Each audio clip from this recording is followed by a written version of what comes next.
Good morning. Welcome to Community Voice. I'm your host, Keith Parris. I want to thank everybody for joining us this morning in the third day of the year.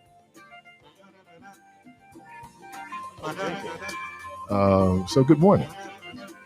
Morning, Harvey. Top of the morning to you, sir. Man, I was waiting for you to do the whole What up, part. Jay? What's going on, Doc? What's happening, man? Jamming over here.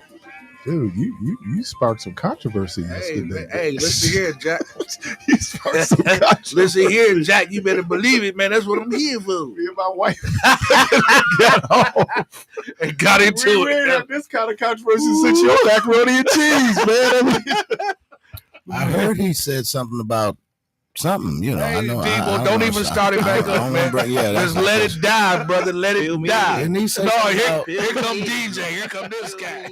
DJ. Here come this cat. Now, y'all correct me if I'm wrong. I didn't hear it all. You're but I wrong, heard brother. that he said something about shouldn't have kids. No, gay people. No, that was. Gay See, people. I didn't say that. That wasn't him. See, I didn't say nothing about shouldn't that have was kids. That was Meech. That's a lie. I Meech. didn't say that. What did you say? We was talking about miracles and blessings. Oh, that part. I did hear that part. He was talking about he got the car with no money and all. Yeah, I heard all of that. No money down. Was this back when you had the perm?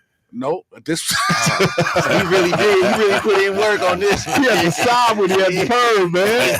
Right. I had the side with the rims on it. This was the Chrysler 300 you was talking about, This right? was 2012. When I got a brand new 2012 Chrysler 300 off the lot with no money. No money down. And they paid my car note for 4 months. Ooh, man. Who was they? Van Horn and Sheboygan. I thought you were talking about the Illuminati, man. No, man. So I was telling them that there you go. This is what happened. I was riding in the car with my guy, right? Because write a book. Man, listen, man, I got some stories, man. What happened? I got some stories for you. No, but seriously, I was riding in the car with one of my guys because I had an Intrepid. I had a 2000 Intrepid, man. Right? So my Intrepid. They was good when they was good, but when they was bad, they was bad. I mean, them engines was made out of paper. You know what that's called, right? Design obsolescence. Well, yeah, I believe the car long enough to last. We could pay it off. Yeah, and once you pay it off, everything go wrong. I swear that's what happened to my Intrepid. I mean, to my 300. Listen, I got it. Not the miracle car. No, the miracle car. Not the miracle. It became a nightmare. No, listen. No, it didn't become a nightmare because I got my mileage out of it. I mean, I put some miles. I mean, I traveled Detroit, Indiana, St. Louis, Atlanta. I put some miles on that thing. Indiana. Yeah, I put some miles on that thing. But what happened was after I made my last payment, I think the car knew that I was done with the payment. Time for a new one. Oh man, listen here, set up for the okie doke. But what happened was he gave you that tap on the shoulder, like, all right, man. Yeah, but that's cool though, because he paid it off. Then that means his credit was straight then. Yeah, so my credit was straight then afterward.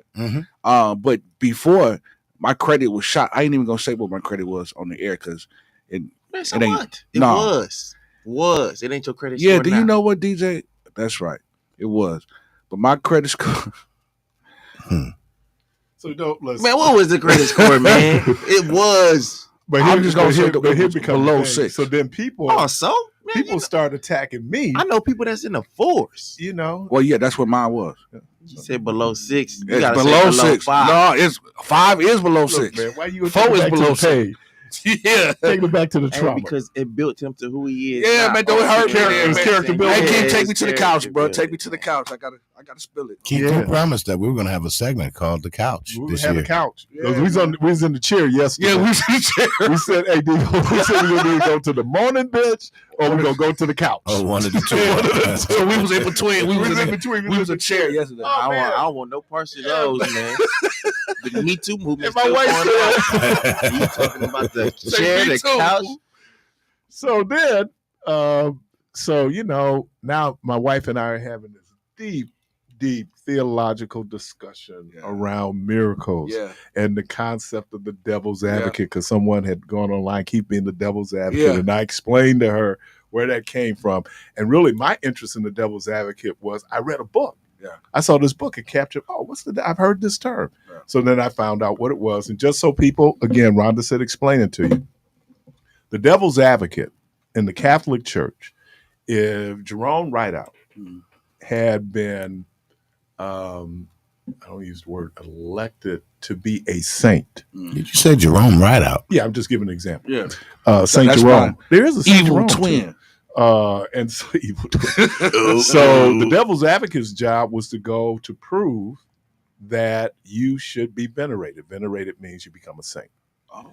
And so one of the things that the devil, because I think you have to have either one or two miracles, the devil's advocate would go in to verify whether or not, in fact, it was a miracle. Mm-hmm. And then they would do other things. They would talk to people in the community just to examine your character to see if, in fact, you should be a saint. So that's where the whole devil's advocate is. That's crazy. Yeah. So, but they did a lot of crazy stuff back in the day. So and you know, don't surprise me. The first example of the devil's advocate would be Jesus when he came after 40 days of fasting, and he tempted him. Yeah. But he, in effect, now you're supposed to be what you're supposed to be. So let me see what you're about. So that's what it was. So then people going like, "Oh man, you done poo this miracle." Hey, I can't be moved. Right, I was probably going to be number one, man. It was just moved. Like, geez, man, they beating up on my guy. No, I was just saying that for me, and this is me, me in words, right? It was something that Ron Banks said, value your words. Sometimes we call it things, but it may not be that thing. So reserve it for when. So we don't know, so we're going back and forth. And then of course, I don't know, somebody called because we was talking about, I got another text. All this happened yesterday? Yeah, Doc, it was going down in here. Oh, but that's not how you say it. Oh. It's going down. It's going down. That's Kennedy. It's going down. So then the whole thing. Let me say this, and then I say I got the call. To do a critique of religion is not to say that there's not value in that religion. Right. We have a responsibility to make sure that one, that religion leads us to truth. And then two, does that religion make our lives better? Yeah. So, I think that's just overarching. Then you get into all of, the mechanics of what your particular religious movement says. Here's what you need to do. But no, it is a critique. And maybe it's tone more than anything else. Yeah. So when we say that Christianity is a European religion, it is. It is. Now, people say white man religion. Then when we talk about this thing, and I would suggest to folks a great book to read is, or you can watch the documentary, The Black Church by Henry Louis Gates. Really goes into the history. And Michelle kept asking Meach yesterday, so what were we practicing before we were Christians? Right? Mm-hmm. I mean, that's before we were enslaved, because we did have our own unique worship experiences, our own unique way of how we communicated with the Creator. Most organized societies have some form of, this is what it is, creator deity, right? So that's it. But it took me a while because my focus was so much on, the focus was on things. So you need to understand, when you talk about Christianity, and if you do a history of Christianity, you will find that many of the practices started in the 4th century. That's 300 years after Jesus had passed. Very different look from what the early followers of Christ was practicing, because they were still practicing Jews. Right. And then you had the issue then with Paul and the missionary work, where now Gentiles are coming in. Yeah. And so how do you reconcile people who had a particular belief? Yeah. Now you're saying, hey, but here's a different way of thinking, but I still got my cultural things that I do. So that's kind of where we are in the long short. So that's being really academic. Being academic. Family. Huh? I said Shalom family. Appreciate which is Hebrew for shalom. So I believe we were Hebrews. Yeah. That's what I was about to actually. So, and the name Jesus, I would say, is, something that came into existence with Constantine and the Catholic Church. Prior to that, the name was Yahusha. Yeah. Well, that would be the Hebrew. pronunciation. Absolutely. Am I correct? Absolutely. So and look, who Yahushua was a Hebrew. Two great influences on the world has been the Hellenization of the world. Yeah. That was the expansion of Greek culture, right? Yeah. And then Christianity. We cannot underestimate the impact of Christianity. Yeah. You know, and then the impact that it had on the world, how it was used. Yeah. And so then you have issues like with Islam, because I think Islam is probably the youngest. It is the youngest of the Abrahamic religions. So that's all it was. But there was a way. We did have plantation religion. Oh yeah. And we put an enormous amount of premium because we could not get a lot of the material things on things that we believe, that we hope for. One of the things was there's a term they call beatific, you know, like you're worried about going after life. But as I said, you know, that one enslaved individual, Michelle Bryant, asked a question to Mr. Charlie, why do I have to wait and you don't? You know, because it was a... Well, you say the impact of Christianity, that's one of the things that was done to us. The impact of what you were being indoctrinated into rather than being told or understanding the truth about who we are. And how religion was used to, in some ways... Now, let me say this. In some ways, it made us docile, wash the mind. But in other ways, it was liberating. Liberating. In some ways. For the individual believer. Yeah. Because the individual believer... liberating from what? Liberating from the things that... Because it can't be prior to when we came here, because prior to when we came here... No, I'm talking about once we had been converted. And we weren't immediately converted to Christianity. That's the other piece of it. You got to look at the history. It was that then slave masters figured, oh, this might be a benefit. But then that was problematic. That was problematic because if I'm a Christian and there's equality in Christianity, how do I justify chattel slavery? That was... You know, I mean, you do realize that Christian, the term Christian, was a derogatory term when it first came in. Right. And that prior to that, Yahusha and his followers were of the way. That's what they were defined as, people who walked in the way, Nazarenes. Right, but they followed him. Right.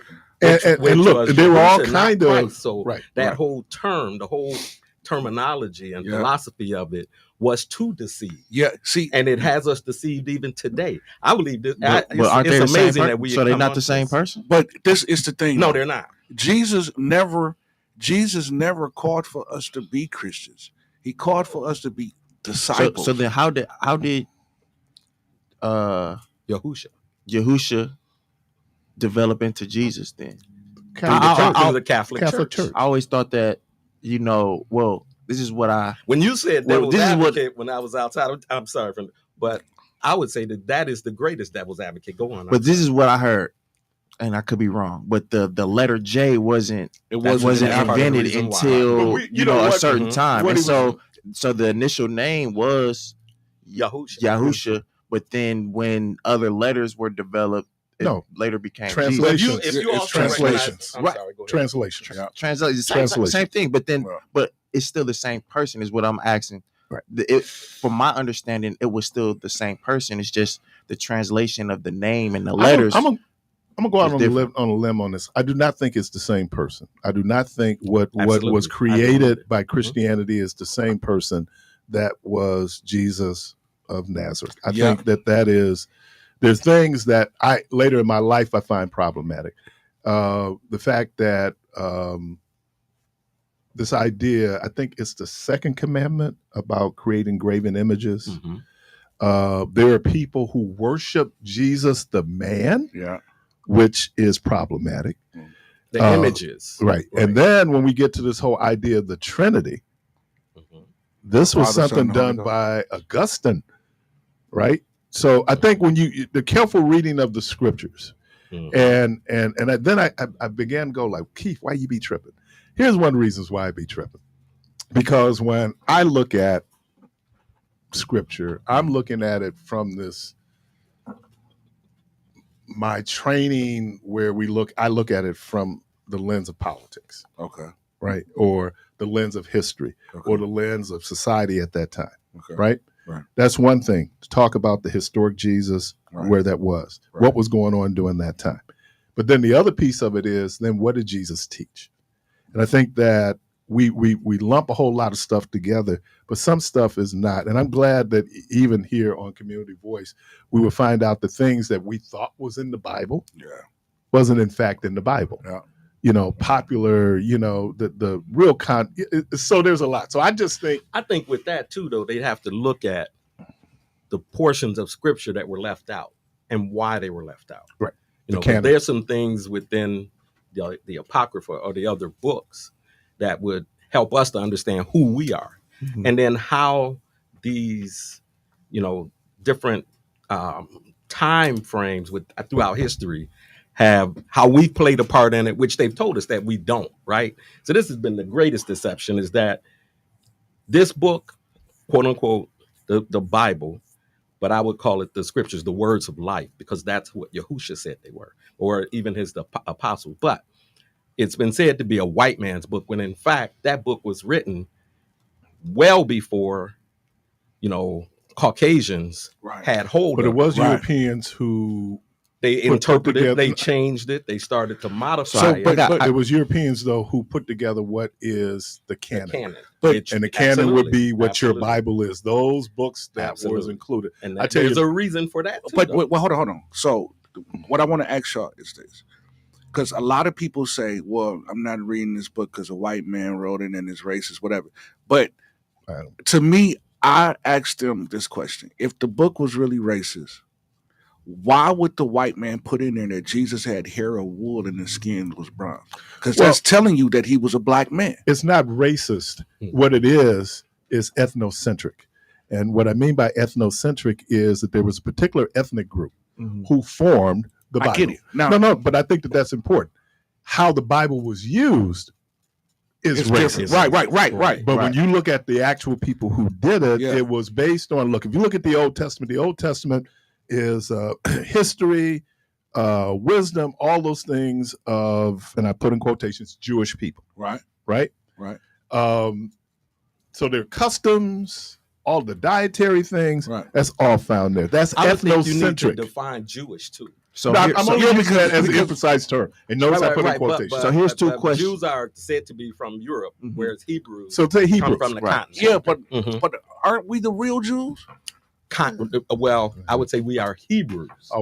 I've always pushed back. So I got two questions because y'all just enlightened me. This is a very, very, very deep conversation. You really get into it. So if Yahushua and Jesus aren't the same person, then is Jesus Yahweh? Yeah. Was Yahweh an extension of Yahushua or no? That's a because that was the name. Let me I'm just saying because if you say Jesus or the person who is supposed to be quote unquote Jesus, they say it's Yahushua, right? So there's a distortion of the name. But what y'all just told me that's right. But the point is, but I guess why we say that is because the truth about who Yahushua is wasn't carried over with the name Jesus, right? And so, but when you go back to look at when Yahushua was on his earthly ministry, he didn't say he came in his name and then people are following him. He said, I come in my Father's name, which is Yahuwah or Yahweh. So that's where that name Yahushua comes from. So Yahweh is the Father. Absolutely. And Yahweh is really letters representations because Hebrew people could not say God. Even now, if you read, like if it's a Jewish writer and, you know, they want to refer to the deity, you will say G_D. And then you have to consider what the Greek impact was on all of it. So then this is my last question to that. What is the difference between Yahushua and Jesus? Probably name, but that's it. It's what you call them. But we're talking about. But y'all just said that's not the same person. No, what we're saying is I'm persona, DJ and Devon. Listen, persona, the essence of who he was. Let me get Greek. The kairos, right? That there was Jesus who walked among us, right? Talking about humanity, what he taught, what he was about. 300 years later, Constantine, because of a dream he had and a battle he won, and he said, "Look, and there's controversy whether or not he actually converted to Christianity or became a follower of Jesus." What he did was they created a religion. That's European. Mm-hmm. So when you see a lot of the practices there, I read a great article. When did Jesus become white? Mm-hmm. Right. It became white because the people who were creating what the theology was white. Mm-hmm. And we have a tendency. Write the books. Right. So, but not the Bible. But I'm talking about, because like when you even in that regard, but you asked me the question, was Jesus Yahweh?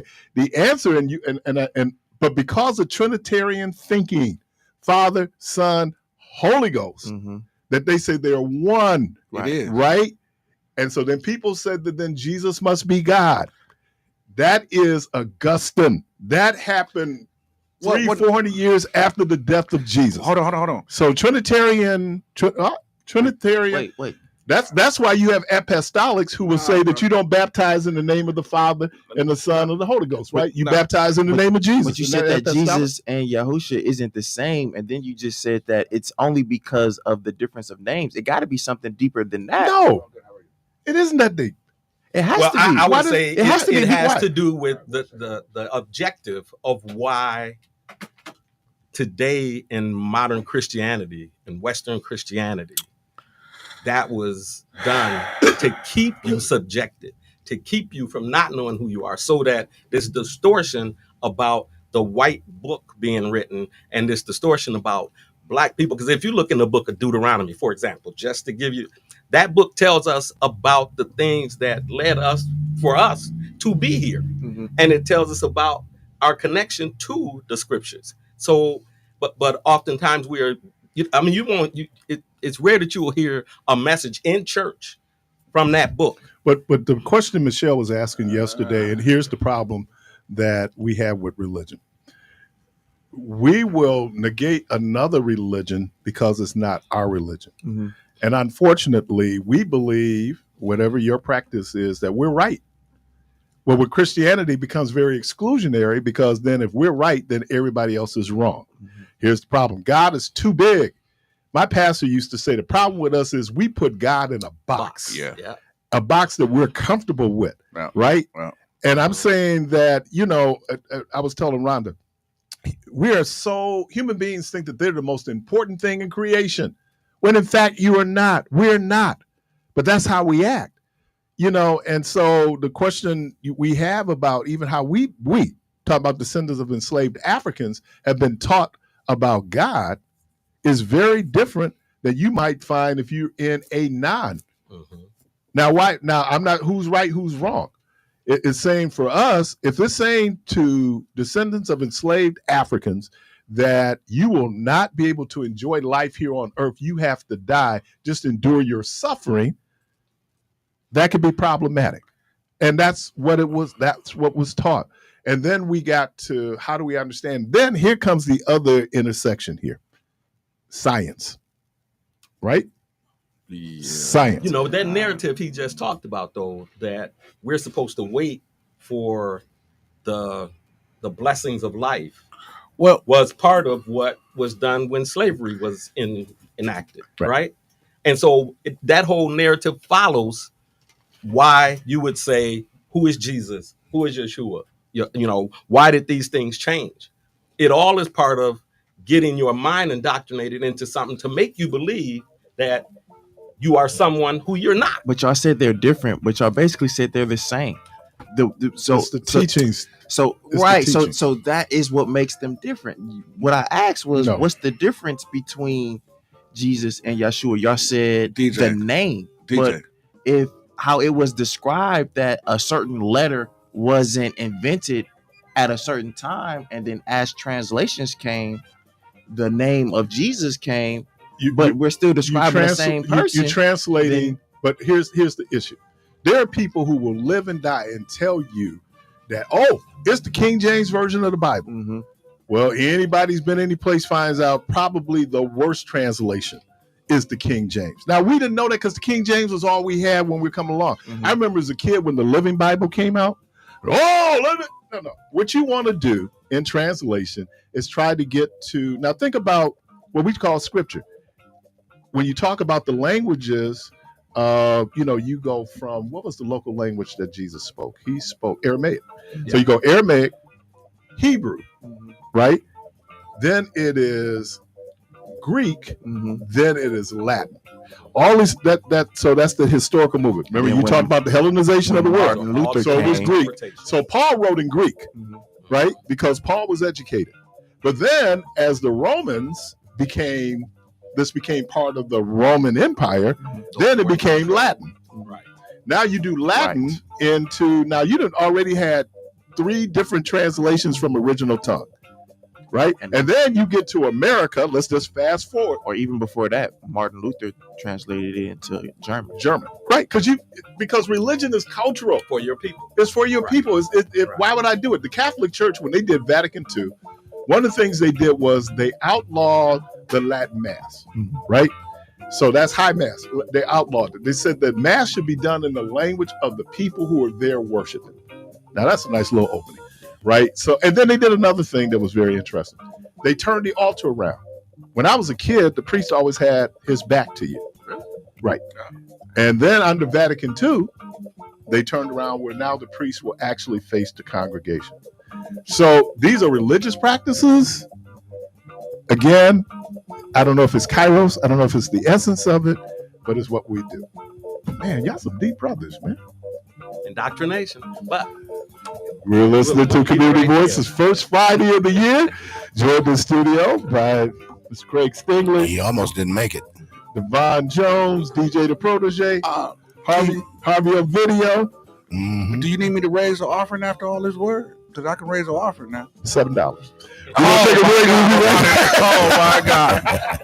Oh.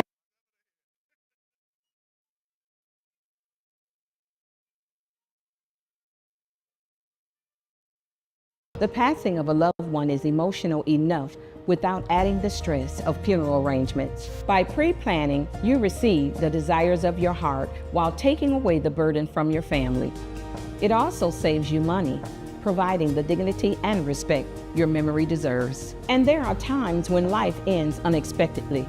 Please know that the New Pitts Mortuary is here to lend a helping, caring hand anytime, day or night. We are the New Pitts Mortuary.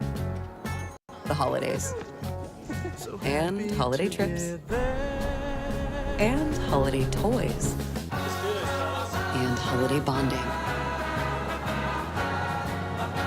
And it all comes together in a Chevrolet. Find your red tag. Get 1.9% financing on all 2024 Silverado 1500 pickups. Plus, get $3,750 total value on this Silverado when you trade in an eligible vehicle. Chevrolet. Together, let's drive.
You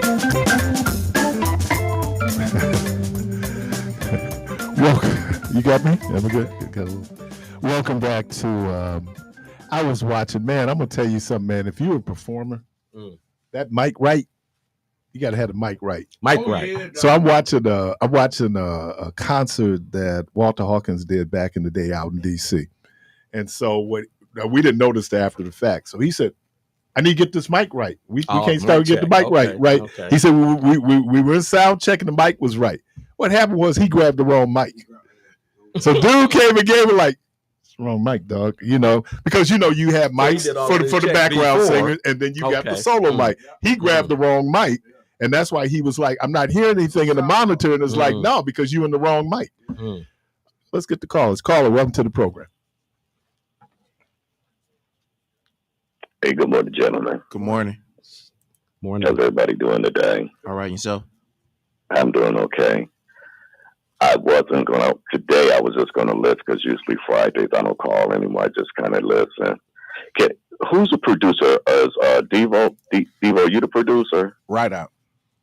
Well, you're kind of new there, so you may not know. Years ago, when you guys used to put us on hold, we could still hear what you guys were talking about. And I don't know if something's different now, because now when you put us on hold, we can't hear it. At least I can't on my phone. I don't know how that is on anybody else. So you can hear, but you have to be the next caller up to hear. So there may have been somebody holding prior to you as to why you couldn't hear. Oh, okay. Because I know normally when I'm on hold, I can't hear what you guys are talking about. So I don't know how far I'm behind the conversation. But why I called, because it tickled my ear when Keith said he was getting attacked yesterday.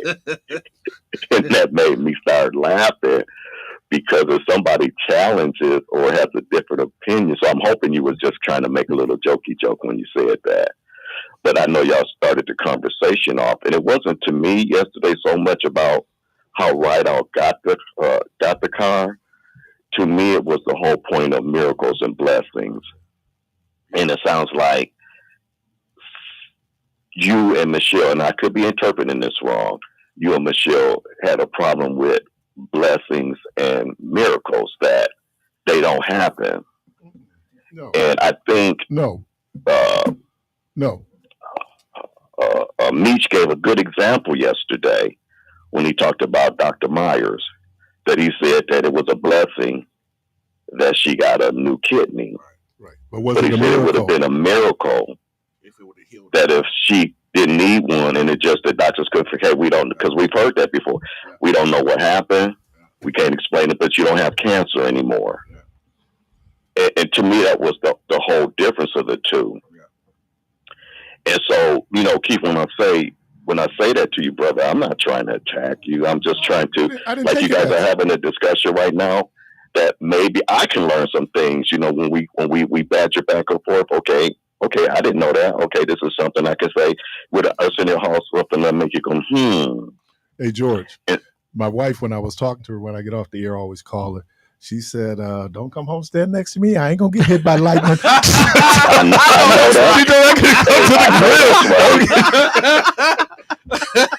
I know that's right. And that's why sometimes keep our question, because when you even said this is Charlie's, and I'm thinking, Keith, you're a preacher, and you should be the one that's promoting that stuff. What should I be promoting, George? What I just talked about, miracles and blessings, that this happened, because the religion, okay, correct me if I'm wrong. This is nothing on Muslims or Jews, but do Muslims believe that Jesus is the Son of God? No, but they do believe that Jesus is coming back. As what? As the Messiah. And do Jews believe that Jesus is the Son of God? No, they do not. Okay, Christians do. Christians do. Is that why you're a Christian? I'm a Christian because I follow the teachings of Jesus. I think that's what, and then of course I'm a member of a Christian congregation. Do you believe that Jesus is the Son of God? Yes. Okay. I ain't got nothing else to say then. God bless you. Wait, hold on. George, I had to stop because I was looking at Keith's face, and he's looking in the air thinking. So it just stopped me to ask him, why did it take you so long to answer? Because, as I said earlier, when we started this, we need to be as precise in our language as possible. Mm-hmm. Okay. And so and I'm talking about as we have this conversation. Yeah. So when you ask me, is he the son of God? Right. So is Joshua the son of God? Yes, DJ.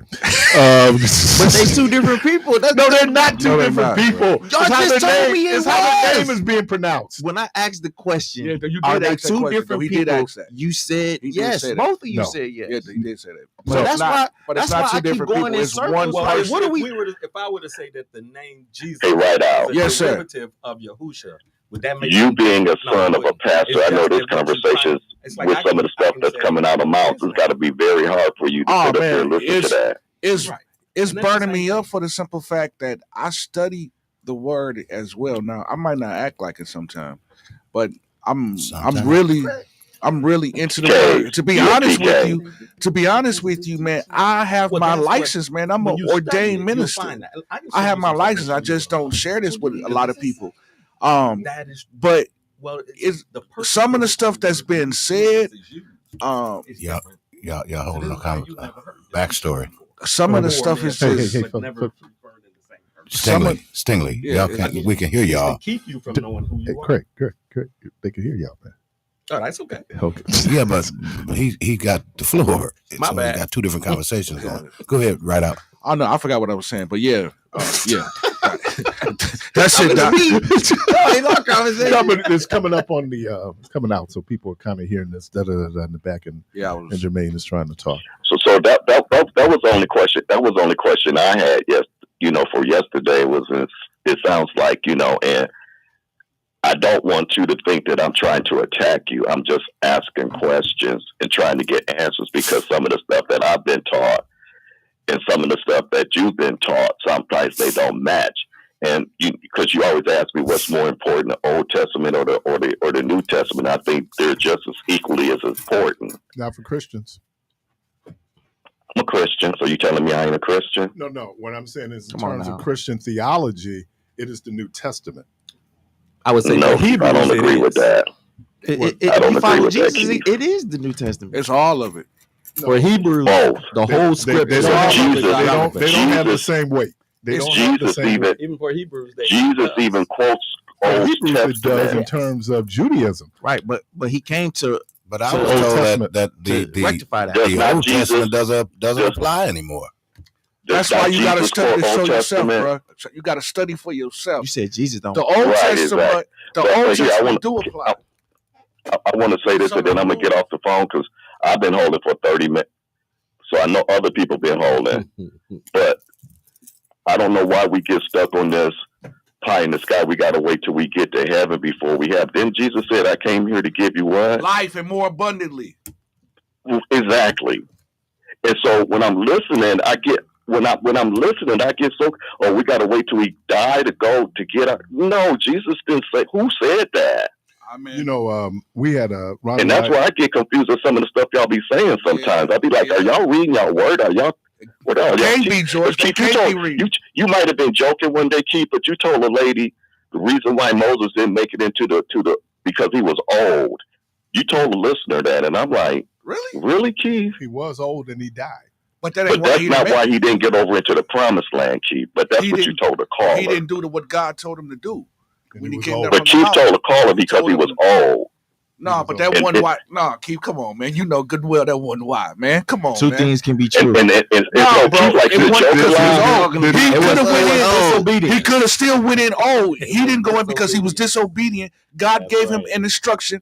He was disobedient and did what he wanted to do. So therefore, God showed him what he could have had, but didn't allow him to go there. So he lived seeing what he could have had and died not making it over. But him saying that he was old wasn't wrong. But that's not why he didn't get there. But that's not why he didn't get there. It's probably a factor. Find that most of the people who came out of the Exodus and that's why he crossed over. Get on you, brother. It was the younger generation. Right. Hold on. Wait. You just said you don't get on them, but then you just said that that's why you get on that. Because no, DJ, you misinterpreted what I'm saying. you misinterpreted what I'm saying, DJ.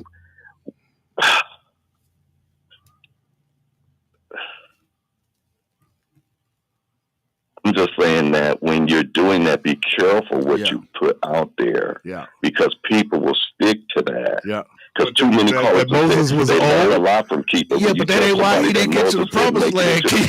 Because he was why he didn't. That ain't somebody that might why. run with that don't know any better. And, and let me ask this question: what does that have to do with your overall salvation?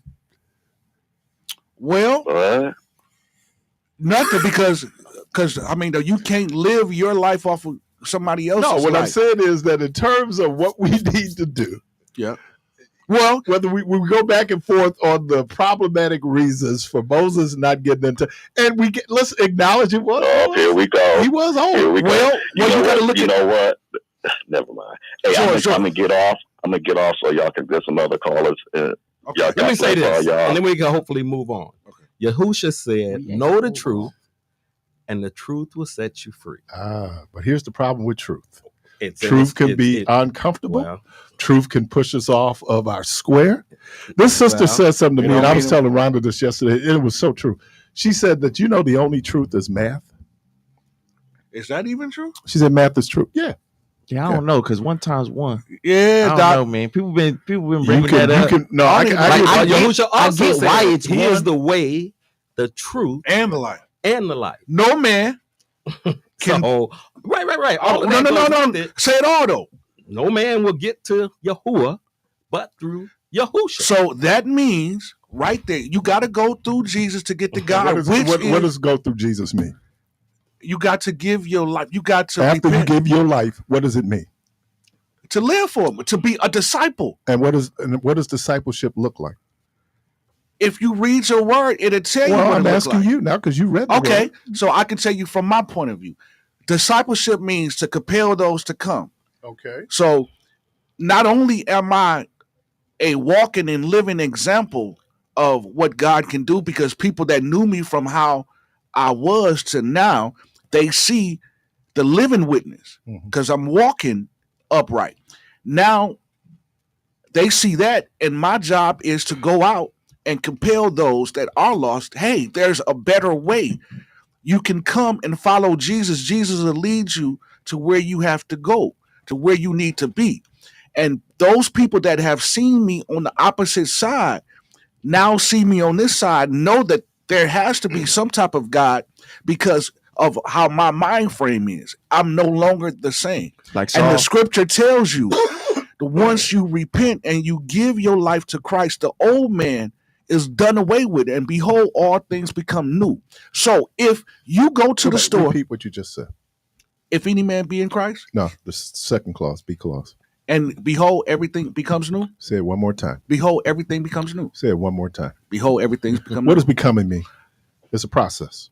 Right. And so when people, and I don't know if people do this. I don't know if you embrace it. You're instantly changed. No. The issue is you're not. The thing that I try to understand is that as a believer, my perspective has changed. Yeah. How I view things has changed. Yeah. And so we do the religious practices, and we talked about that yesterday. You know this. What if you haven't discovered this? Kittens born in an oven don't make them biscuits. Mm-hmm. Right. The fact that people, and that's Malcolm, the fact that people go to church, or people go to temple, or people go to mosque, you are religiously doing what you're supposed to do. Yeah. But all these things that you do is supposed to lead you to a spiritual truth that then you could apply to your life. Yeah, exactly. But we so shorthanded, like, it would be like, get saved. And I said that some folks are so stuck on saved, they don't understand that once you saved, there's some things you need to do once you got saved, and so, but again, it's how we were taught.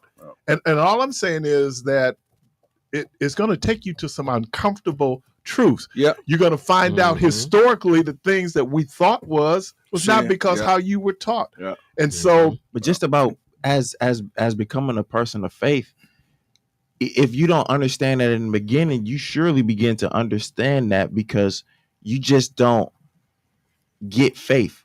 faith comes with faith comes experience. by hearing the word. Faith comes by hearing the word. But it also comes with experience. You know what I'm saying? Because certain things happen in your life where it can make your faith waver if you're not in your word, if you're not steady having that conversation with God, but also being renewed in the spirit of knowing that God, has my back. Let's go back to the wilderness experience. That's what you talked about. Your faith, your belief, your hope, your trust. Every day you're not just going around faith, hope, and trust. You're living your life. Right. There are going to be instances in your life. Well, now, how do I apply that faith? Can I speak on that? And a lot of people, unfortunately, don't realize that, you can go through, but there's going to become a moment. Here's like faith.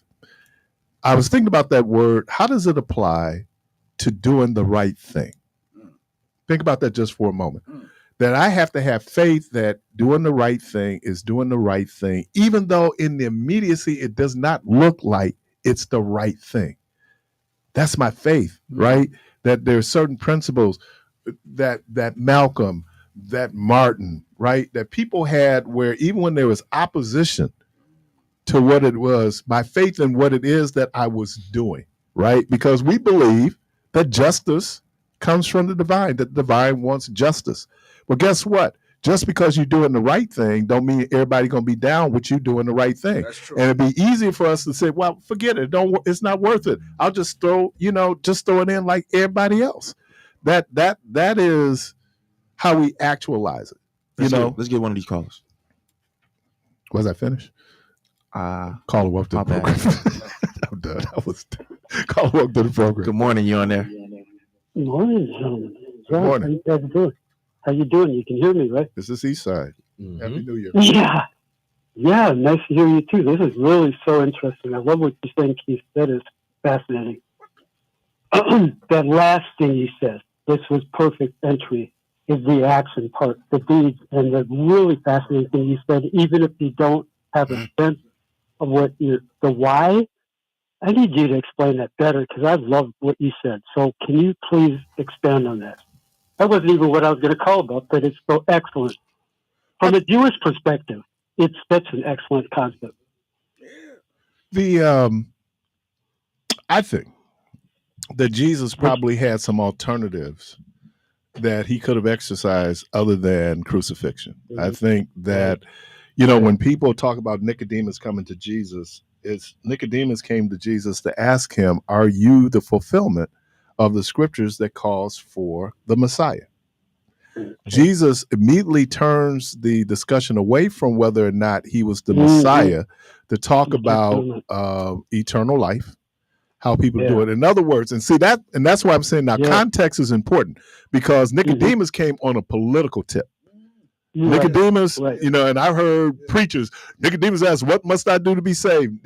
Nicodemus never asked that question. Nicodemus wanted to know. That's why he came at night, because Nicodemus and I think it's Joseph of Arimaeus was the only two supporters on the Sanhedrin of Jesus. Everybody else wanted him because they saw Jesus as a threat politically. They saw Jesus as a threat to the current, the status quo.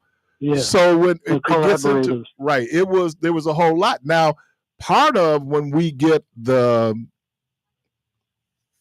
European approach to religion doesn't put Jesus there as a person who was trying to have accountability for people who worship and accountability for religious leaders for the people that they serve. It wasn't that. It turned into something else. But if you look at that moment, what did Jesus die for? Did he die because he was because he was a king? No, he died because of secession. And if you go and read, I don't know if it's in Luke or Mark, they talk about how they wanted to put on, that little inscription over his head that he also claimed to be king of the Jews, and they were going to try to get him on blasphemy. That was the religious charge they wanted to get him on. He never did. That's the point. So, but why was Jesus crucified? Jesus was crucified because Jesus was a threat to the Romans and to the Jewish leadership. That's right. That was, now it's turned into something else now, But if you're talking about right then, they weren't having this theological conversation about did you come save the world? He wanted to know, are you going to be a troublemaker? He being Pontius Pilate, and that you're going to stir up. If you ever saw the book of Clarence, I don't know if you've seen it, but that scene where Clarence said, hey, man, look, I ain't the Messiah. You know, dude, I was just out here gaming. He said, yeah, in effect, but you could become. And so I'm going to take you out because you could become. That's a threat. That is, and just take it away. And that was the perspective that the Jews looked at it. Right. Why did Dr. King die? Because talk about immigration to the status quo. Right. And so let's not miss that these things, and then we so spiritualize it. And at that point, in history, it wasn't as spiritual as we make it today. Right? Yes, and there's a thing that this rabbi said that Jews didn't crucify people. They didn't. It was Romans. That is absolutely correct. But that was part of Catholic anti-Semitism, where they said that, because even when you read the scriptures, when they wanted to describe the Sanhedrin, they called them the Jews. Yeah. Right? The Jews. And so then people use that as part of their justification. Would you say that they didn't advocate for his crucifixion? Who? The Jews. No, because they did advocate. They wanted him to go, but they don't have the no. I'm saying they didn't have the power to crucify. That's the government. And Pontius Pilate even pushed back on him because he was saying what you're accusing him of. You know, to say that he didn't really want to crucify him didn't mean that they didn't advocate for him. He was going to do it because he was weak, though. If you read historic Pontius Pilate, just go back and read about historic Pontius Pilate. He was brutal. Think about it, folks. You're talking about an occupier. What made him conflicted at that time? An empire. He was conflicted when it came. Order. Any society wants order and the status quo, and you will kill anything. You see it happening today in our own. It happens throughout history. Yeah. Remember Masada? They killed the zealots. They stormed that mountain, and they killed the Jews. Committed suicide. The zealots. In that last what the Romans did was like, look, just cut them off. Around it. Yeah, so they just cut them off, and they whatever food they had up there, and it gave the Romans enough time to be able to build all the apparatus. Yeah. And so when they got to the top of Masada, the people said, look, I'd rather die.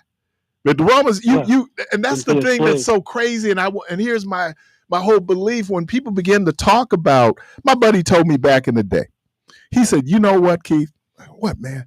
He said, when you have the U.S. government on your ass, you truly have somebody on your behind. And what he's saying is, Kathleen Cleaver said, you know what? We were so excited about the Black Panther Party and the movement and stuff. We had no clue to how powerful the U.S. government was.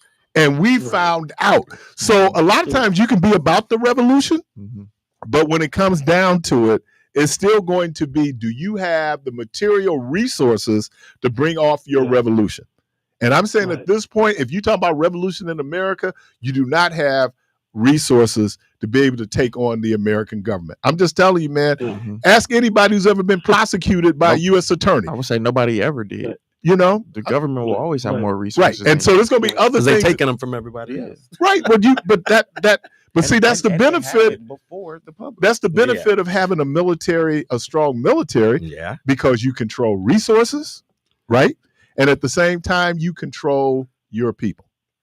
So, it's about, and unfortunately, it's about status quo. We live our lives based on status quo. People say they won't change. No, you don't. You want different. You don't want change, because change becomes difficult. Again, change moves you off your square. I don't know if you're going to hold me over.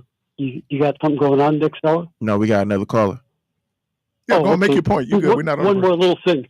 The Masada thing tells you the theme of the whole era, that was an occupation government. Those were collaborators. Even though they were glad Herod built the temple, they had a certain tension, and he was a collaborator. And so that's why the Zealots wanted the Romans out. All the Jews wanted the Romans out, but of course, like you just said, Keith, you bring some advantage because now you got a Pax Romanica. I don't think he was ethnically. He was not ethnically Hebrew. He was half Esau and half Jacob, right? Just like who's it? Saddam Hussein, same thing. Where there's some folks who will prop you up. So the Herods have been very, very unpopular. We got to remember though, Palestine was occupied by the Romans. That little piece of it that people kind of forget. And so when you get into, if you're going through Catholicism, they're not telling you about the brutality of the Romans and how the Romans, because the original symbol of, well, nobody ever tells you about their own brutality. There you go.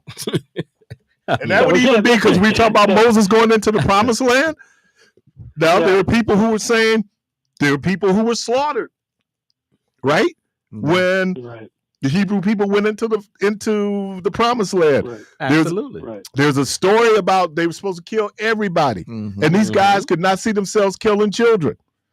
And the Bible said, though I don't agree, God was mad. So God, first of all, God tells you going to kill children. That's a tough one. But again, that's it. So if you're just looking at it from doing a history class on what happens. If he foresaw what that child would do. Well, that's the reason why you take out the kids. Right. You take out any survivor, because that survivor, one of the issues they're dealing with right now in Gaza was there was a generation of young males who grew up under Israeli occupation. And when that generation came to age, you got October 6th. Was it October 6th? October 7th.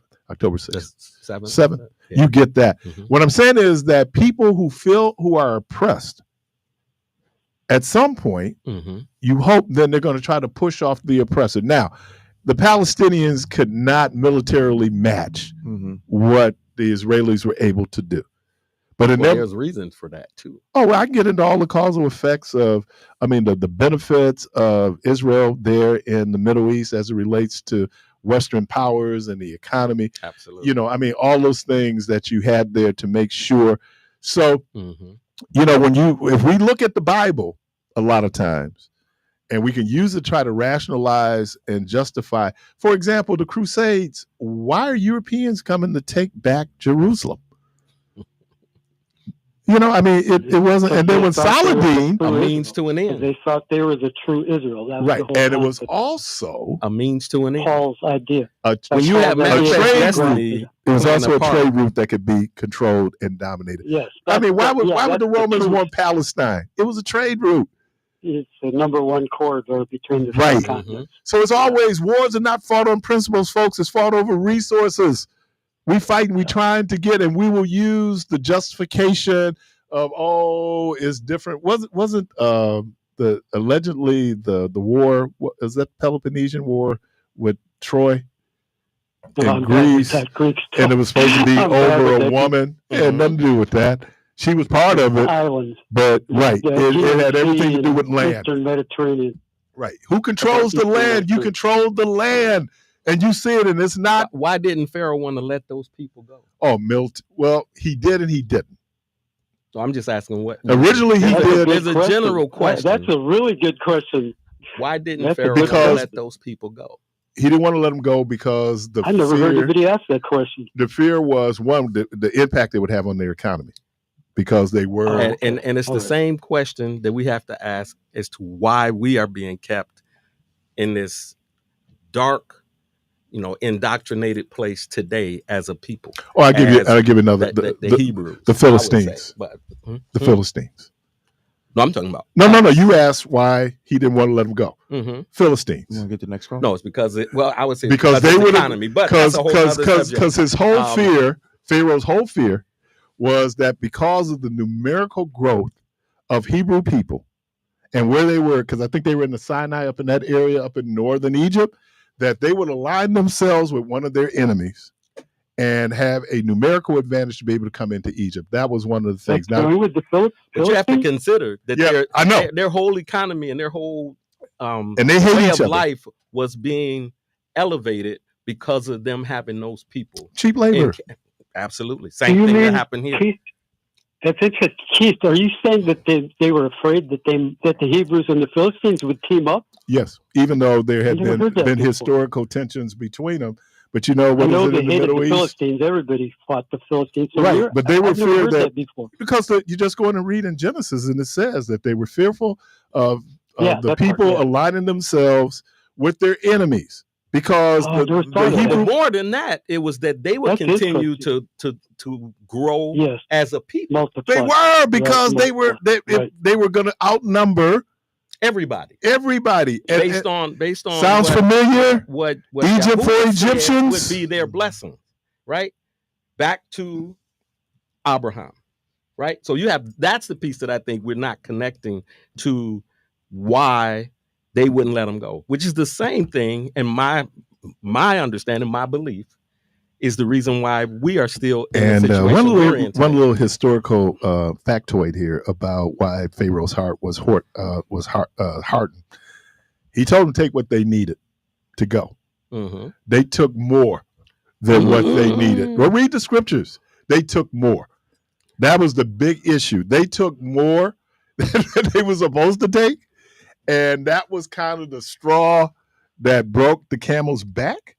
In terms of militarily, why then he went after them? But you have to consider, who is it that is said hardened Pharaoh's heart? He said God. Let's get the next call. Right. Yeah. One more question, young fellas. What did you mean by Abraham a minute ago?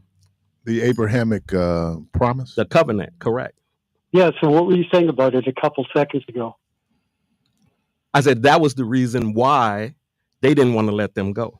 Which is the same. When you think about the benefits that come with the people who that covenant belongs to, then you recognize that those people. I'm gonna push back on that because I don't think Pharaoh really recognized. It is said Pharaoh never really recognized their God. I mean, he until he had to. But but we can move on. Yeah. All right, John. Appreciate you, man. Caller, welcome to the program. Thanks a lot, fellas. It's fun. Have a good one. Good morning. You're on there. Yeah, since we're talking about God, I got one from the dungeon. All right. Uh-oh. You ready? Yeah. All right. It was a cat and a mouse. They both died on the same day. So they both went to heaven. So one day the mouse was walking around. He ran into God. God said, "Hey, Mr. Mouse, how you like it up here?" The mouse said, "Oh, it's great. It's just so big. I wish I had some roller skates." So God gave him some roller skates. So the next day, God was walking around. He saw the cat. He said, "Hi, Mr. Cat. How you like it up here?" The cat said, "Oh, it's great. And right when I thought it wouldn't get any better, I discovered you guys got Meals on Wheels."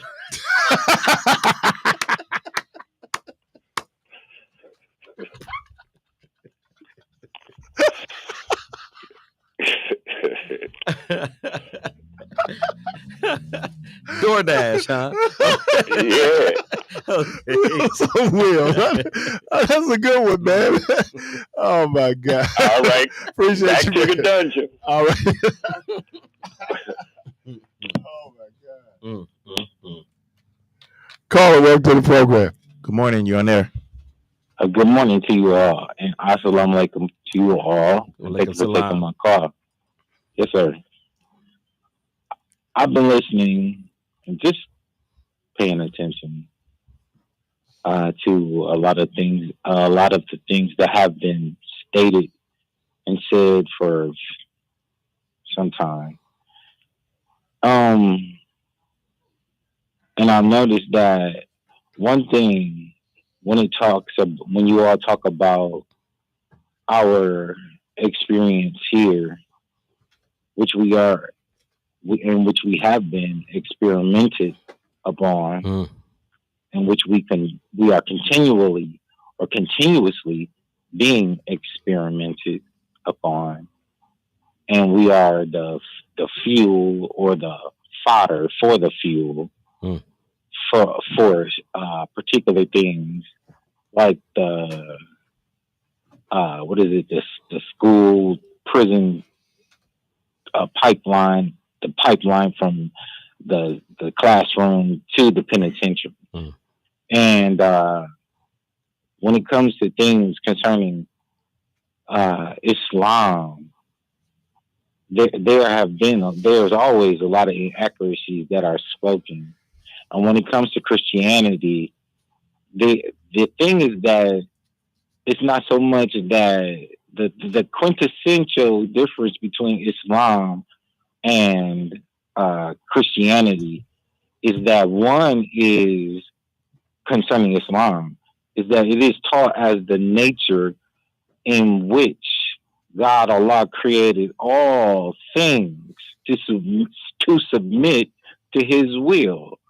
Although the glory, which is the human being, and Mr. Parris said that the human being thinks too much of himself. Well, there is one who thought too much of himself because he did not submit when God asked him to submit to Adam. And he said that he was better. And he would not submit to the one who was made of dirt or of clay, and he was made of fire. And Allah said that he is the creator of them both. And the Holy Quran in the beginning, when it becomes after the preface, is that Allah said he is the best knower. The best knower. When it comes to the teachings, the Bible, how it has been imposed, shoved up your rear end, to whereas your brain stem has been touched, and you are remote controlled by the very enemy that made us here in America absolutely contrary to what we were naturally once were. We didn't need prophets because we were already in submission. That's why the scripture said that let us make a man in our image and after our likeness. That predisposition means that there is someone and some others who predate those who come after them, which are the Adamic people. Adam and Eve, the first Caucasian family on the planet Earth, and the process by which they are created. It is a process called gene extraction, or it can be a mutation. The Caucasian people are albino people. And Mr. Parris, you not know albino person. You're a light-skinned black man, and somewhere along your bloodline, the white man may have interrupted something. And overall, when it comes to us, when we recognize that we are the key to the solution on the planet Earth, if we would accept our own and be ourselves and throw off the old man, as the brother said, and take on the new man, because Jesus said that he came to he and his Father are one, and whatever the Father bid me to do, that I do, and that it is the transformation by the renewing or the renewal of your mind. You cannot pour new wine into an old wine skin lest it fails. It will burst because it cannot comprehend a new knowledge. And a new knowledge, which is the invincible knowledge, which is and are the teachings of the most honorable Elijah Muhammad, that were established by Master Farad Muhammad in 1930, Mr. Parris. Let me and to Mr. Let me ask a question. Yes, sir. And I agree with a lot of things that you say at times, but you cannot mix falsehood with the truth and package it up as the truth. And I'll throw this out to everybody. Can human nature change?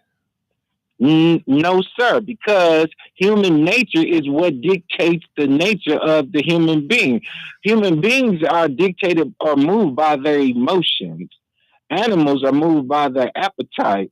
And if you are moved by your appetite, depending on what your appetite is, then what level does that put you on?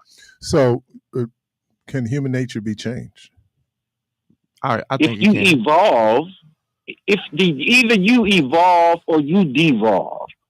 And that is what the teachings of Jesus, the prophet, who died by submitting to the two people who pierced his left or right side with their daggers before they took in his life in for the money or the pieces of silver or gold that were put on his life. If you look into the teachings of the Most Honorable Elijah Muhammad, you will find clarity in all your misgivings and your misunderstandings. I would say that the behavior of humans can change, but the nature of humans can't change. If you understand the nature of something, behavior is things you do.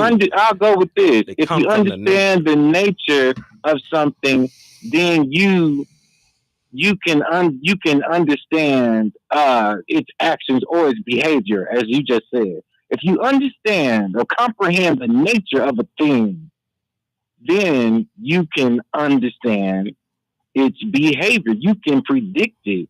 And if you don't understand the nature of our situation, since we've been here for centuries, and that the nature of our situation has not changed, then you are a blatant and absolute oblivious fool. So, Chris, I got a question for you. Yes, sir. Okay. Because, and I'm gonna take it to, the so-called black community, right?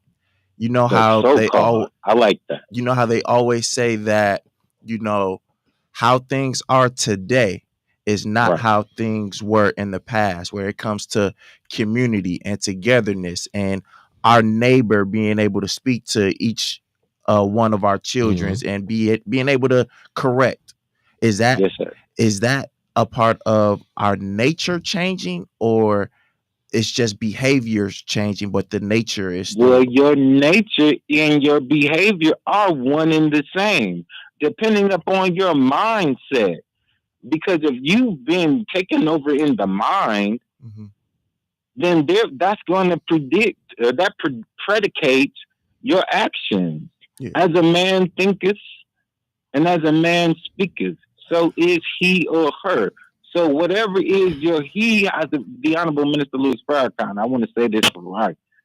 It says that he who prescribes the diameter of your knowledge controls the circumference of your activity. Meaning, who gives you the measurement of your mentality, your way of thinking, can predict or determine what it is that you can do in a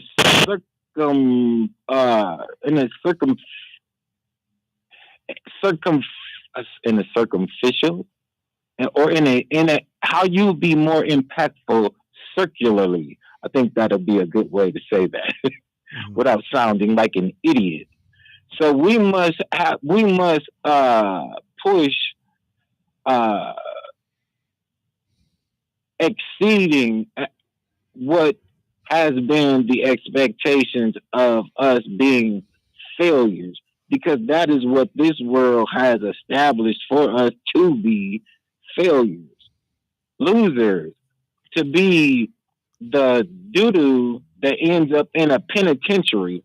All of us have been taught, for the most part, to go that route as if that is the flaming fire that determines if you are a man or not.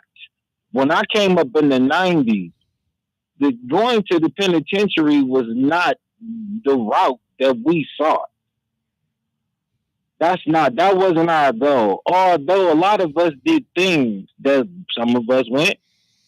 Praise be to Allah that I've never graduated to that, and I say God bless whoever that has made it to beyond that.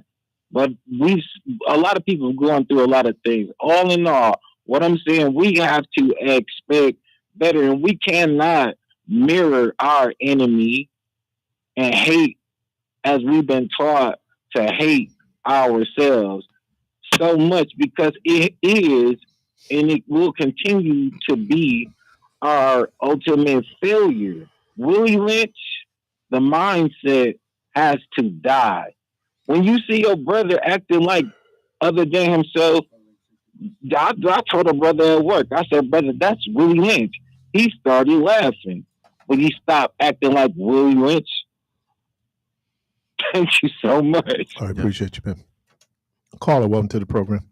Good morning, you on there? Hey, how's it going? All right, yourself? Very interesting conversation that you guys are having today.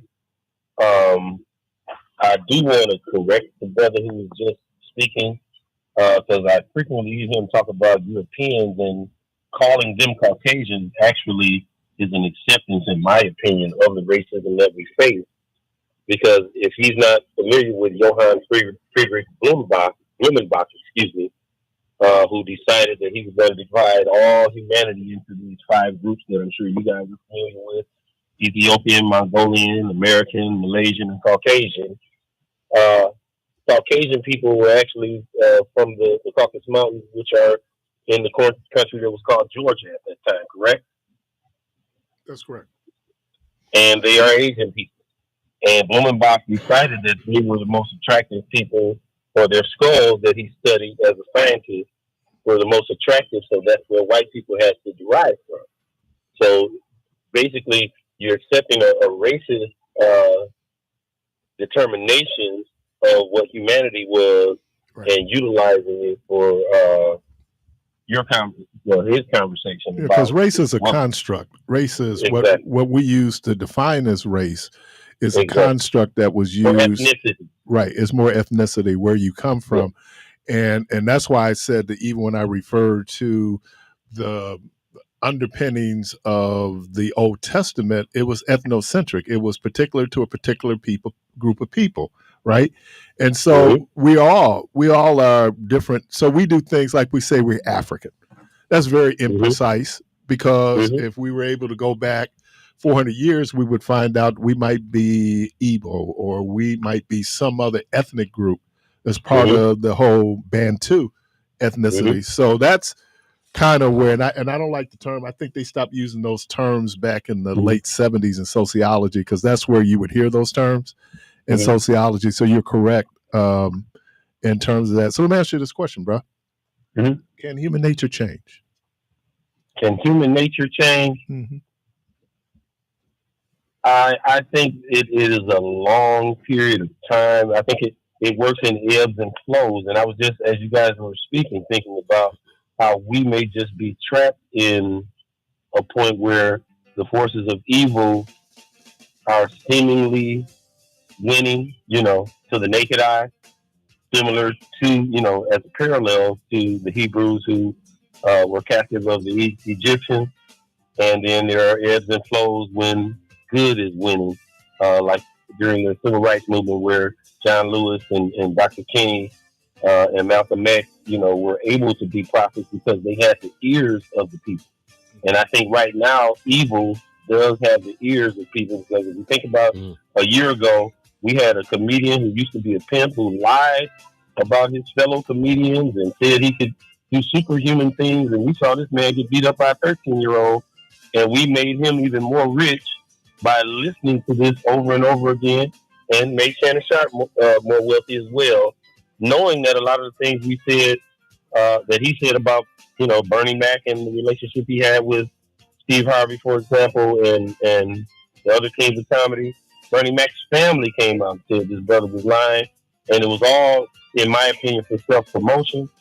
And so that, when we look at all of these things and the ebbs and flows of life, I think it's just a cycle and a circle that goes back and forth, and the spirituality piece that you guys are talking about does make all of the difference. And I think Jermaine saying what he said of his evolution, I've seen him as a performer, and he's always had good in him. And so whatever, and I think his musical inclination is what brings that out the most in him. I don't know him outside of that. Mano, this is D-So. And so I do definitely understand what all you guys are talking about. You all are making great points about spirituality. And when we go back, when we end all of this, the personal relationship between you and the Creator, whatever you call him, similar to the previous caller calling to Allah, whatever you call him, and what Rock said in Minister Society, whatever makes you a better man is what I'm in favor of for all of our people, and that's what I think will make us move forward. And I think you make a great point, because for me, that's the bottom line. I mean, all the parochial conversations we have around this and that, and we go down this rabbit hole. But, the reality becomes, what kind of person are you? And then that gets to things like, and something that we were taught that, like, is man born inherently evil? Man is just born. We make man good or evil. It's the stuff that we feed into people. It's the environment that they come out of. Is that a changing of the nature? Do you remember the Flintstones where the kazoo was a good angel and a bad angel on Fred Flintstone's shoulder? That's all.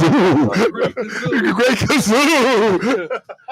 Great kazoo. I mean, you could even look at that with children. I know we got to go to the break, but you could even look at that with very young children. They don't care what color somebody is or where they come from. All they see is a friend. Yeah. All they see is a friend who may like the same toy or got a similar pet. You know what I'm saying? And so and then it's indoctrination behavior, right? These days. Right. I would say that there are natural laws that nature is subjected to, and our behaviors are, based on our environment and the things that we But one thing about our nature, though, is when we reach puberty, that's when we begin to clan up. That's a natural law, right? So all right, that's all I'm saying. All right, man. Appreciate you, man. God bless. All right, man. You're listening to Community Voice. We're going to take a quick break. We'll be right back.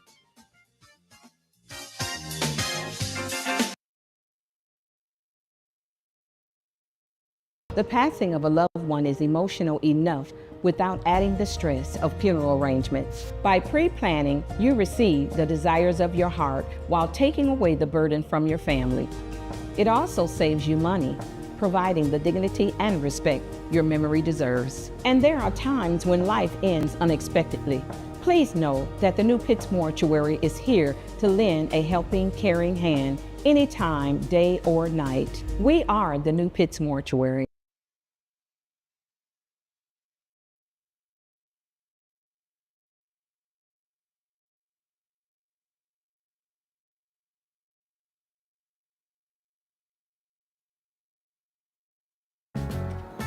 The holidays.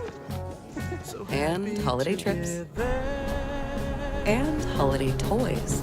And holiday bonding. And it all comes together in a Chevrolet. Find your red tag. Get 1.9% financing on all 2024 Silverado 1500 pickups. Plus, get $3,750 total value on this Silverado when you trade in an eligible vehicle. Chevrolet. Together, let's drive.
active community voice, I had started off like someone told me that math is truth, and that math, and I agree. Now we can get it could no. And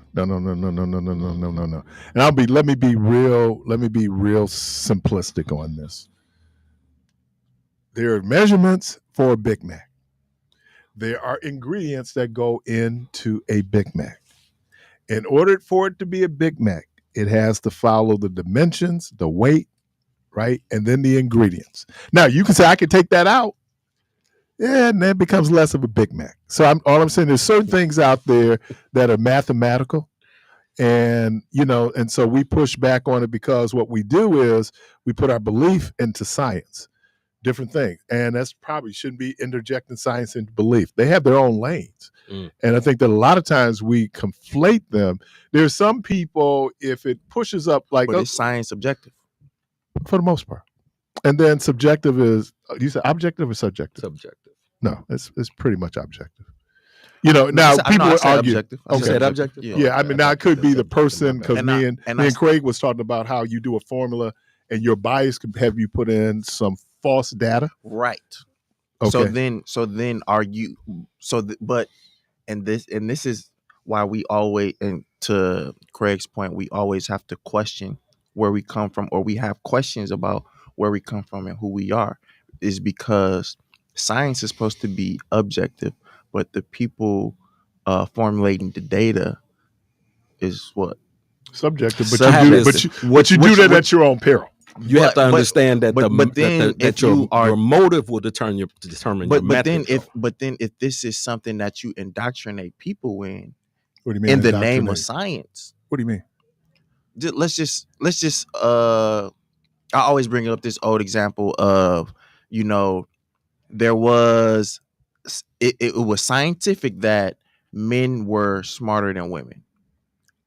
Surely because the skulls were bigger. Okay. That isn't true now. But it's never been true. It was true then hold on, wait a minute. It was true then in terms of the accepted science at the time, right? It is what was the motive? Well, the motive was male superiority. Right. And then that's a bias. But what did I tell you? That when we inject our bias into something that should be objective, then that's where you have a false conclusion. But when you call it in the name of science, and then people say, well, it was science. It's scientifically proven. It was science at the time. You always have to plug in the motive to determine and the time. And the time, but that comes with the method, right? Because the times dictate. When they wrote the Bible, if they understood that the universe is billions of years old, right? But they didn't have the science at the time to say that the universe was billions of years old. So what science did they have? Their calendar. And so I'm going to take the science at that time. But then and this is the evolution process, especially of human beings, is that we will intellectually go in to say, oh, this was true then, based on the science and the knowledge we had then.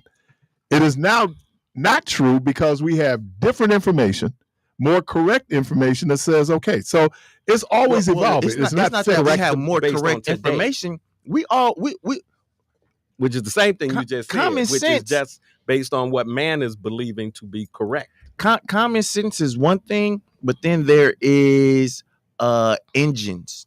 Right. And those engines and resources will be and have been more powerful than one specific individual, because the science evolves. And I'm saying, if I was born back in the times of when that scientific conclusion was made, and I disputed that, people would have looked at me and said, "You're wrong. Look at this database, this database, this database," in the name of science.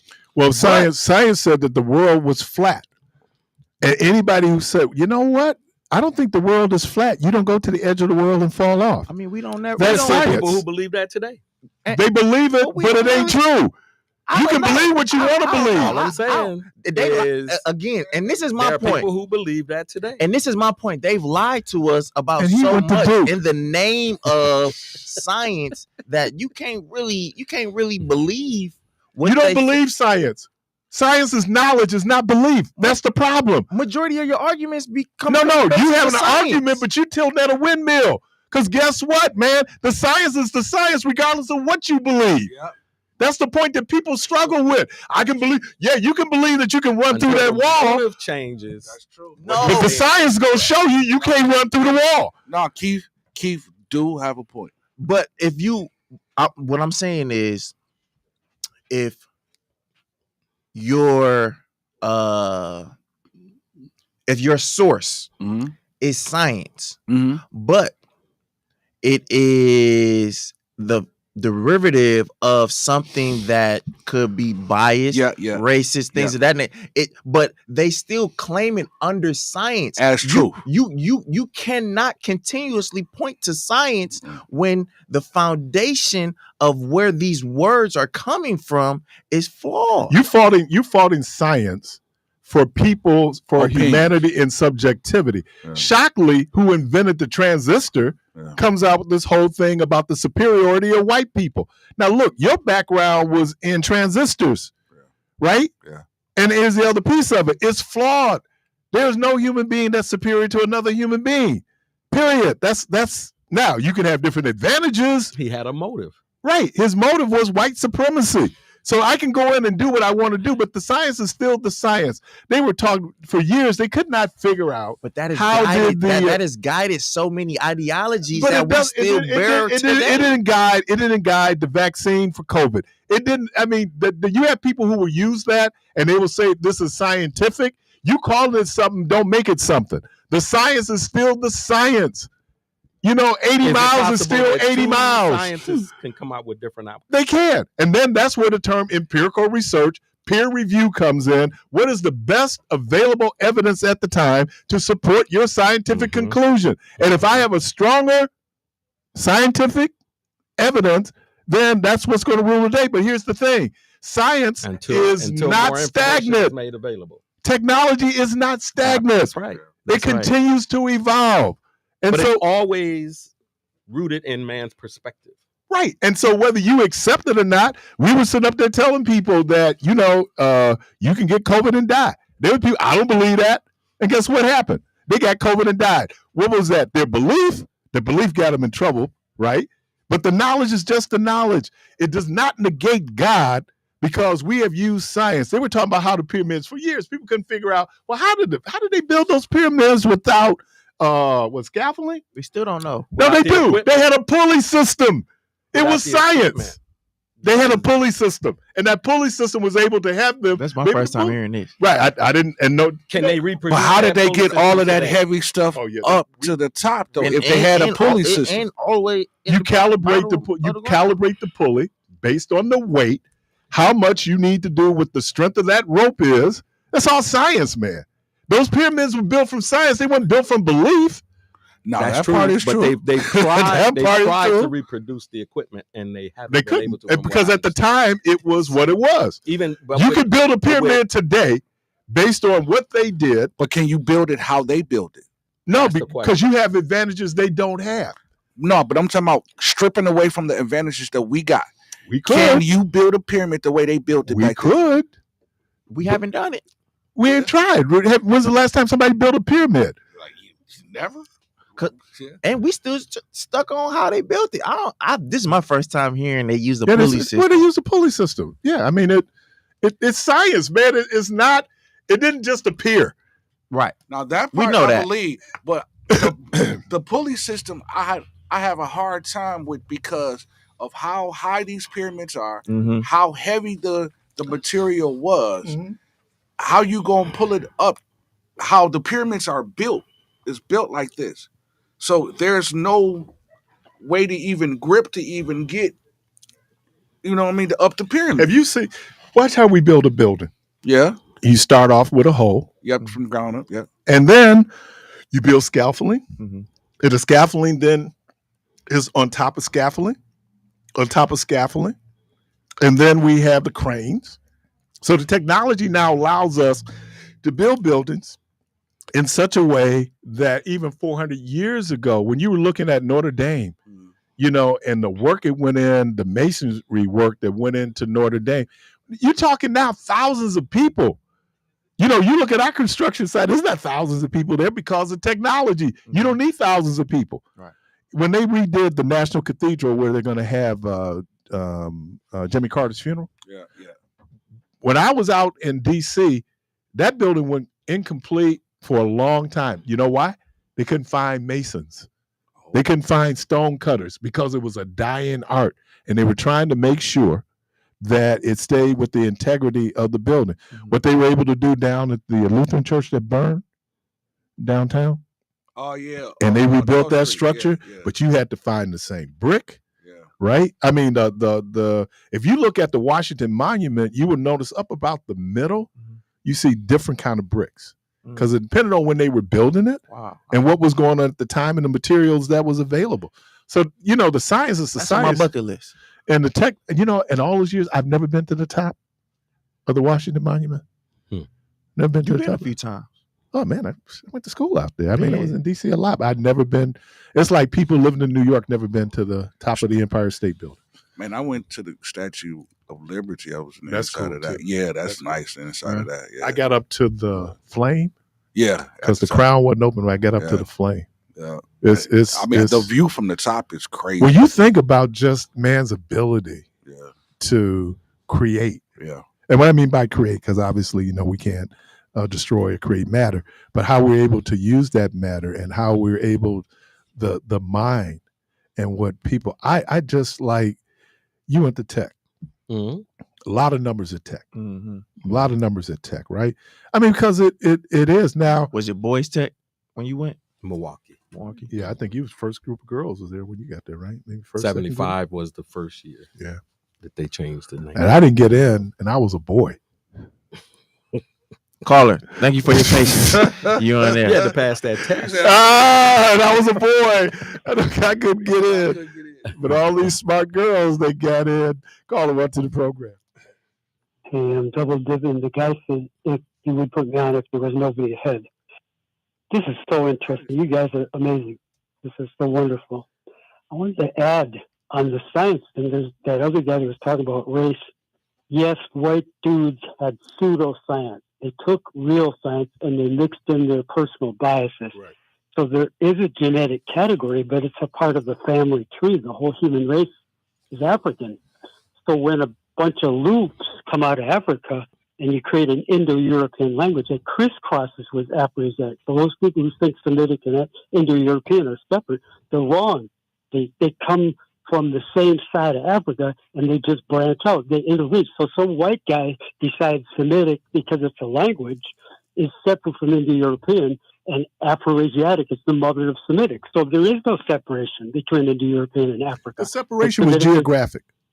Yes, and it loops, just loops like a four-leaf clover and another four-leaf clover. You can explain complexion when you look at it over a course of years. I was just reading something real quickly as I was looking about human nature. And they talked about how Northern Europeans, because they grew wheat and they had a deficiency in vitamin D, then explain because of the climate. People from Africa, you can go to India and there are people in India who are dark people, right? Because it had everything to do with one's exposure to the sun, something that simple. And people with more exposure to the sun are going to be darker as opposed to people with less exposure to the sun. Now, we're talking like over 40,000 years, right? Yeah. So we're not talking like it happened overnight. And then when we introduce the false constructs of race, now we're trying to figure out, no. It is and even geography. 4,000 years ago. Even 4,000 years ago, they were still just getting into Europe with the Ice Age coming back, and they kept going back and forth. Right. And so you're going to die off if you don't get enough vitamin D. Your skin has to open up, and whereas the darker area in the equator, they need the melanin to protect themselves from the sun. So it doesn't. Exactly. And so even in North Africa, way up in North Africa, people don't understand. White people came from North Africa. But white people didn't. Okay, black people and white people and Chinese people all are from Africa. Everybody's from Africa. Well, Africa is where we started. where humanity started back. Everything is there. Every but cell, think about everybody's. But part of what we're doing now is that based on this thing of appearance, where now people are everywhere, right? I mean, you don't have where people are confined to where they were confined to because of just us being globally connected as people. But then it gets back to, and I don't know if this is human nature, where now you have people who want to be dominant of another people. It happened in Africa. It happened in Asia. It happened in the Middle East. There were always ethnic groups, tribes who would conquer other tribes, primarily for the resources, right? And so it is part of our human history. If you go back and we make it sound like before descendants of enslaved Africans came from Africa, everybody was getting along, everybody loved each other. That ain't true. Mm-hmm. It's usually people that look like you that are your. Well, it's proximity. Proximity is the one thing that drives a lot of that. You can inherit and fight with your brother from what your dad gave to you. Right. So I think we spend a lot of time, but because our society is built on complexion and the benefits of complexion, we have to deal with it. Because when Christopher was talking, he was talking about us. I kept saying, but you know what? When it's all said and done, I'm a human being, right? Yes, one human. When I hurt myself and I feel pain, that ain't because I'm black. That's because I'm human, right? If I get cut and I bleed, it ain't because I'm black. It's because I'm human. Now we put all these other things on it, huh? That's why I said pseudoscience, because some guy observes their similarities between Northern Indo-European and actual Hindustan Indo-European, and Aryan is Iranian. So right in the middle is the Caucasus. Yeah, it's a separate language group, Georgian, but Armenians are Indo-Europeans. Kurdish are Iranian, but then it's not separate geographically. Yeah. But because it's a loop, then we can classify it, yes, but it's still a branch of one human race. I was telling the story. Rhonda and I went. There's an underground stop up near Fort Atkinson, like stop on the Underground Railroad, and so they give it a whole. Milton in Milton, Wisconsin. So far out. It sounds so far out. It isn't Milton. Well, wherever Fort Atkinson, that's not too far. About 45 minutes. An hour. So anyway, what big city? We go up, and so the guy is, the guy that she's giving us all the information. And she said across the street, there's a group there called the Seventh-day Baptists. I had never heard of that movement. They're like the Seventh-day Adventists. They, do the Sabbath, the dietary thing. She said they were anti-slavery. They were anti-slavery. She said, but Wisconsin thing. But she said, but. They were still white superior. They were white supremacists. They did believe that Europeans were superior to non-European people. So at the same time, they had a problem, and that was with the whole abolition movement, because you had Abraham Lincoln, who was opposed philosophically to slavery, but at the same time, he was a white supremacist. Right, because he taught, and that's the little piece of it. I don't know how we get it out. I don't know if that genie's out the bottle now, where you will have, because you do have a particular ethnicities who are dominant when it comes to the world, and so does that change? What does that change look like? We look at all the negative effects of that, but then. People argue, but that's addressed in scripture too, if you study it out. But I would have a question for both of you, or actually everyone. You familiar with the work of Dr. Ivan Van Sertima? Never heard it. What does it mean? Dr. Chancellor Williams. I've heard of him. Dr. Sheikh Anta-Diop. Yeah, I've heard of him too. I can't remember Dr. the word. Dr. Ranoko Rashidi. Because they all touch on the subject y'all were talking about regarding the color spectrum and how that came into being. And I just think natural color spectrum, or what happens, how we use color. No, how Caucasian or white people came into existence from the original people. These are some of the areas that they study, and there's some books out Actual biology that they talk about. One in particular that came to mind was They Came Before Columbus, that Dr. Ivan Van Sertima, put out. But those scholars, if you will, similar to Ben Yakinen. So they're talking biology? You mean the biological history? Biology and the culture. The culture, genealogy, all just a variety, the whole spectrum of how humanity went from being, one color to the variations. And a lot of it is in the sciences too that they touch on. But our color, I'm being really basic and simplistic, is based on your environment, man. If you live 300 years in an environment where you expose, or even 1,000 years, and again, we're talking about what we call today human beings, about 40,000 years.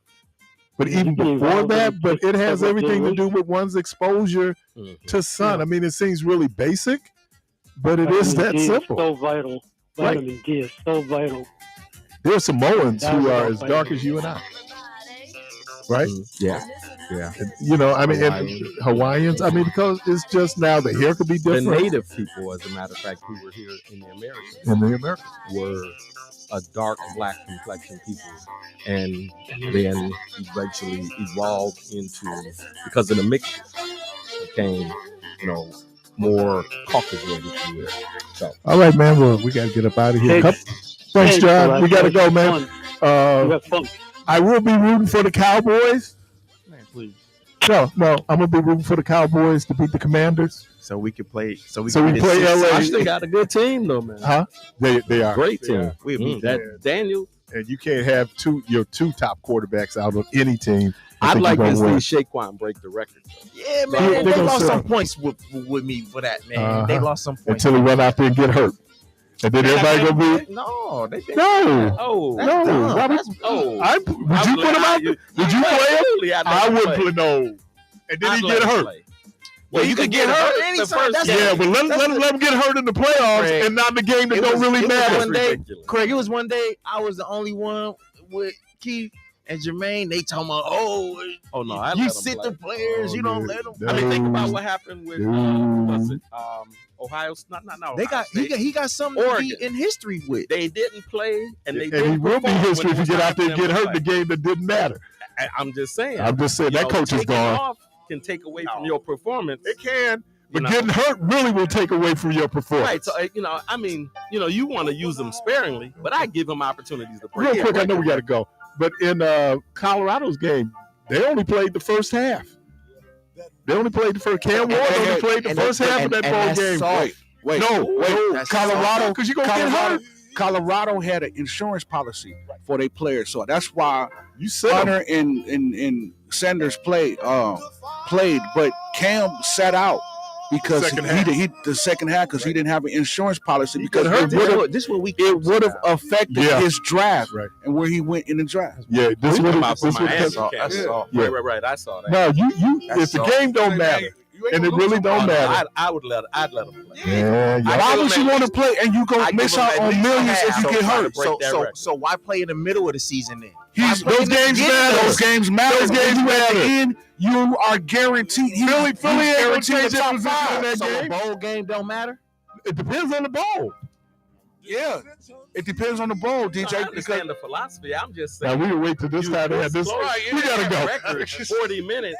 Let me thank DJ. 100 yards. Thank you. Hey, Milwaukee, be safe. Craig, thank you, man. Shalom. An enlightening conversation. Jay, man, thank you. Harvey, thank you. Callers, we thank. This was really a great conversation, man.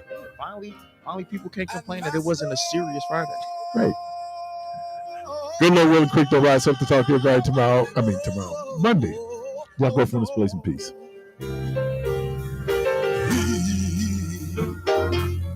Open our eyes.